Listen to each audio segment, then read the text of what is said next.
Okay, everybody, we're ready to get started with Coach Smart. We're going to go straight to questions, and let's go to Chip Towers and Anthony Dasher.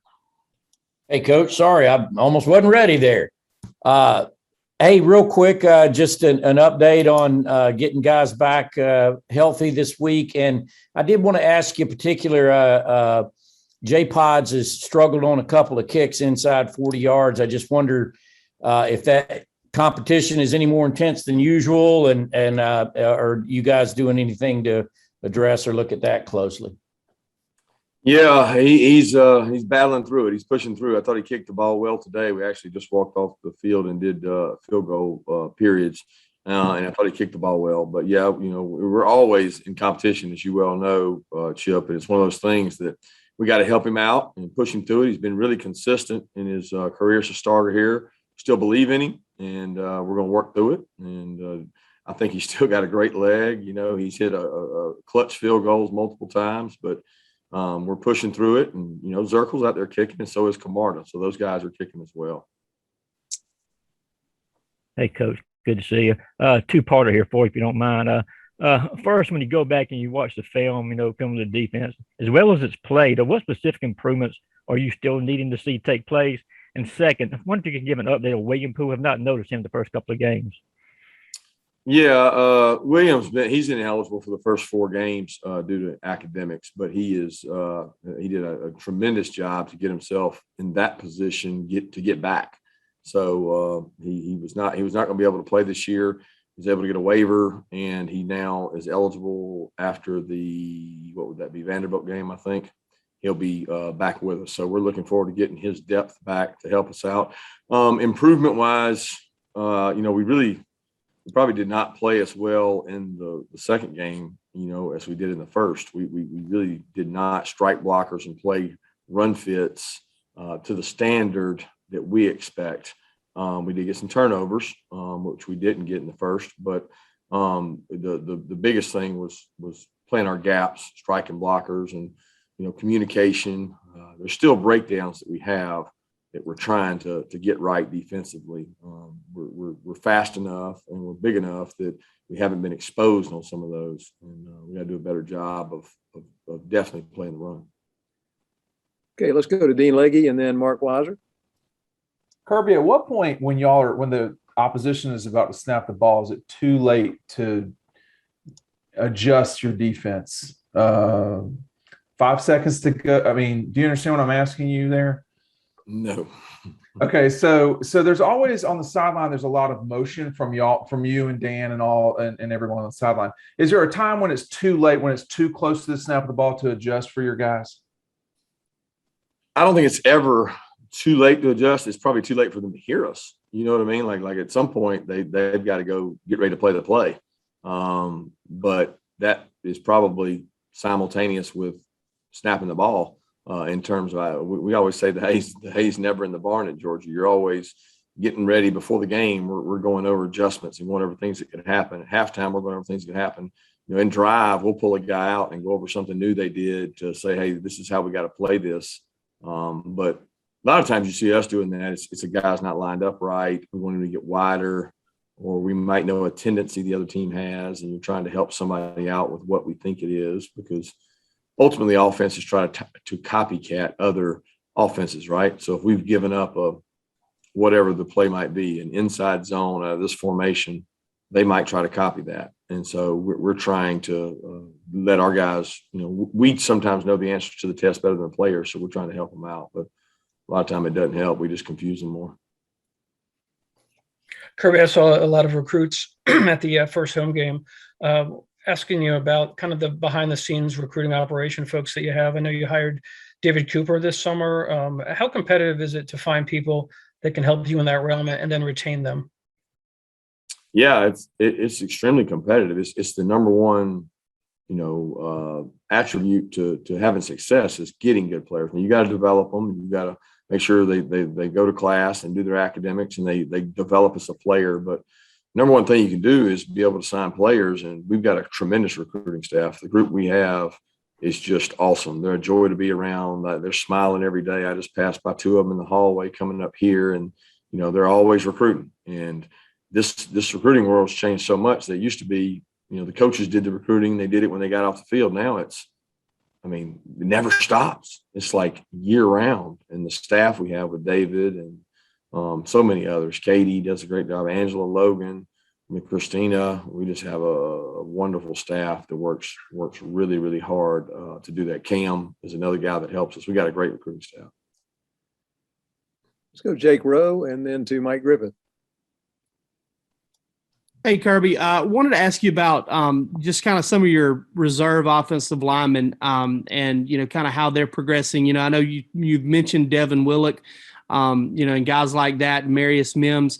Are all of those guys, you said Amarius had battled some health issues during preseason camp. How are those guys progressing? How close do you think they're getting to maybe entering that top 6, 7, 8 group of linemen you guys have? Well, they're probably right at 7, 8, 9, 10 is where they are. They're getting a lot of reps, getting a lot of work. Devin has gotten a tremendous amount of work at twos with at guard, and Marius has gotten a ton of work at right tackle. And we're trying hard to bring those guys along, but it's not just on us to bring them along. It's their responsibility too to fight, scratch, claw for every inch, for every rep they get. And you have to be careful that they don't fall in a comfort zone, right? I'm comfortable being right here. There's no pressure on me versus I'm hungry and I want to be the best and I want to go out and compete to be the best every single day. And I want those guys to continue to get better, but they need playing time to get better, and they got to earn that. And that's not going to be given to them. They got some of this last week, but for the competitive game time reps in the SEC, they've got to earn that. Kirby, excuse me if you've already been asked this. I was under the impression this started at 6:30. I apologize. Can you give us an update on your quarterback situation and JT's injury status? Yeah, JT feels much better. He's continued to improve. I think he's better now than he was on Saturday. I don't know that he's 100%, but he's certainly getting closer to that. Stetson is repping, JT's repping, and Carson's repping. So Stetson's actually got some lower back issues that he strained some stuff, but he's able to go. But I don't know if he's 100%. He's been dinged up since Monday morning, but he went out and practiced as well. So they're all three practicing, and I wouldn't say 100. I think Carson's 100% healthy, but the other two are still pushing back. Let's go to Palmer Toms and then Seth Emerson. Hey, Kirby, along the lines of the cornerback situation, obviously DK seems to have emerged as one of the top options there, and you're rotating other guys. Is that the plan, for the season, or would you like to eventually settle into two guys that get the majority of the reps? To me, I want the best players to play, right? So the guys that practice the best, the guys that compete out there and make plays, part of it is not necessarily just the fastest, best player. It's knowing the system and understanding the checks and the alignments and knowing how to play in our defense. And I think that all the guys that have played can do that. DK has played quite a bit of snaps. So has Amir, so has Keeley. Jalen Kimber got in some. Kamari got in some. So we're continuing to bring that and develop that position along. But I'm not going to sit here and say I want two guys to play, three guys to play. I want guys that are capable of playing to be able to play. I'm always trying to create depth so that if we have injuries or if a guy doesn't have a hot hand, we can play the other guy. Kirby, not only with Shane, but with Mel Tucker and Sam Pittman, do you qualify now as having your own coaching tree? And what are the chances those guys have a group text message where they complain about you or something? They won't. I don't think they would have that. I definitely don't see them as my tree because, two of them are my elders, and I learned a lot from them. Mel has a ton of experience, a lot more experience than I do, and he's been all over NFL staffs, and he was on Nick's staff. He's been really, really successful. So I was very blessed to have somebody of Mel's nature to help me start this program and build this thing. Sam the same way. Sam was great for us here and a good friend. So I don't take credit for either one of them. And then, Shane went and wanted to learn a different way. And he went to Oklahoma to do that. He was part of our trees, part of his dad's trees, part of Lincoln Riley Street. So he's kind of his own person, and he's cut his own cloth. So I doubt those guys I doubt they have time to have a text thread to complain about me. Let's go to Davis Baker and then to Brandon Sudge. Hey, Coach, forgive me if this was asked yesterday, but how much does the preparation change not knowing who's starting at quarterback this weekend for South Carolina? It really doesn't. I mean, everybody always asks that. It's the plays are the plays. Now, the person running the plays and the mobility of the quarterback certainly changes. I think it changes probably third down, maybe more than anything else. Is he a pocket passer, or are they going to move the pocket? Is he a scrambler? Is he a guy that's going to sit in the pocket? You know, it's just everyone's a little different. But the plays they run that aren't designed for the quarterback are the same. So the offense doesn't change based on the quarterback. Not a lot of times. The mobility might change, but that's really about it. Hey, Kirby, again, I hopped on a couple minutes late, so sorry if this has already been asked. But I was wondering if you could give us some updates at what wide receiver, even though this has become kind of a weekly thing that we ask. So how is Dominic Blaylock confidence in the knee? Is it Harik Gilbert, is he back with the team? And when might Kyrus Jackson be able to get some opportunity on offense?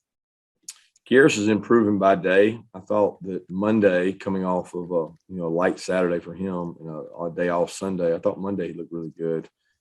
Today, I didn't notice him as much, but he's working his way back. I feel like he's closer than he's been. You know, we felt like Dom was a little ahead of Kyrus in terms of cutting and breaking and doing that, and confidence in his knee. He's like right there. And he's also dealing with a little bit of a hamstring issue. So it's not so much the knee now with him, it's a little bit of a hamstring, and that sometimes that happens because he hasn't been doing this kind of volume. So we've been trying to walk him along as we bring him back, but I couldn't tell you when they're going to be able to go. I mean, I feel like Kyrus will be able to play some this week. He's played, right? He's playing punt returner. It's just getting him out there and getting him in the offense and getting him cutting and breaking more. But outside of that, AD, Marcus, Arian, Jermaine, Justin, Jackson, all those guys are working hard. Arik is not back with us yet, and I don't know when he'll be back. Okay, Lance McCurley, and then we'll come back to one of the red and black writers. I think I see a couple of you, but we'll get one of y'all. Go ahead, Lance. Hey, Coach, I kind of have a non-football question. The Georgia Department of Natural Resources just named one of your former friends, and I believe was one of your roommates when you were a GA here at UGA, John Rhodes, the game warden of the year. I was seeing if you could give a comment on your relationship with him and his family. I know you played here with his brother Trey. If you could just talk about your relationship with them right fast. Yeah, the Rhodes family is a wonderful family. I felt like it was a home away from home for me in college, being from a long way away. Greensboro was just right down the road. Actually, Union Point is where his dad had a store, and I'd go down there with him a lot. And grew up kind of in college with Trey, and then John was his younger brother, and we kind of took John in, and he came up, stayed with us all the time, and he finished up down at Georgia Southern, and he does a great job with DNR, and I run into him sometimes on the lake. So he's always a joy to be around. He's always got a smile on his face. So he's one of the best at it. I'm glad he got that award. Hey, Kirby, I had a question about the running game, because obviously on Saturday there was plenty of explosive passing plays, but there wasn't a single running back that had over 34 yards. Is there anything y'all are emphasizing or working on to create more explosive plays in the run game? Yeah, you got to do it better. Like you can't do that. Now we may not have a running back get over 100, but that could happen because we may split them up. We may share it out, but certainly would have thought we'd have had more with over than 34 and should. And we've got to work hard at that. We've got to be able to create run game. Some of our passing game comes from the run game, right? The play action. So your play action is not going to be real good if you're not a good run team. That's part of the success we have on defense, is we don't have to honor play action because we got a good run defense. So we got to be able to make that a threat. We got to be able to make that count and hit people. And we did not we did not do that at a high rate. Now, how much that had to do with UAB and how much that had to do with us, I don't know. I still think UAB has a pretty good team and a pretty good defense, but we did hit them with some explosives. Okay, we've got time for one more question. Let's go to Connor Riley. Hey, Kirby, I just want to follow up. You said Arian Smith was back practicing. I just wanted to clarify that because he did leave the game with an injury on Saturday. And then with him and Jermaine Burton catching some of those explosive plays, how big was that for their confidence and development as they continue to play more? It was big for him. He's practicing with us. He's not 100%, but he is practicing with us. He did get dinged up, but it was a bruise. So we're pushing him through, and he's doing the things he can do to be healthy. And Jermaine had a good game, and hopefully got some more. Both of them got some more confidence.